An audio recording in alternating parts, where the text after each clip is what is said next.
Recently तुम्हाला एक घडलेली मी स्टोरी सांगते. आपल्याकडे एक विद्यार्थी होते ज्यांचं वय 67च्या दरम्यान आणि त्यांचा मुलगा जपानला काही वर्षांआधी शिकायला गेला. आता त्या मुलाची जे मुलं होते म्हणजे या आजींची नातवंड आहेत त्यांना फक्त जॅपनीज भाषा येत होती. आजींना कळे ना की प्रत्येक वेळेस फोन लावला तर त्या नातवंडांशी संपर्क साधायचा कसा, त्यांच्याशी संवाद करायचा कसा. तर त्यांना आपल्या या कोर्सेसबद्दल माहिती कळाली आणि आपल्याकडे ते जॅपनीज भाषा शिकायला लागल्या. 3 महिन्यांनी त्यांनी परत एकदा त्यांच्या मुलाकडे व्हिडिओ कॉल केला आणि यावेळेस मात्र ते त्यांच्या नातवंडांशी जॅपनीज भाषेमध्ये बोलत होते.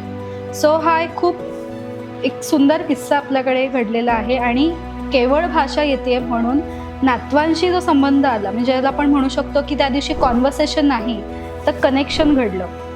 अशा प्रकारचे अनेक किस्से आपल्या सिनियर क्लबच्या या लँग्वेज शिकण्याच्या या प्रवासामध्ये होत असतात. सिनियर क्लबच्या अंतर्गत सिनियरसाठी परकीय आणि भारतीय भाषांचे कोर्सेस आपण सुरू करतो आहोत. त्यामुळे आजच संपर्क साधा. फ्री डेमो पण अवेलेबल आहे.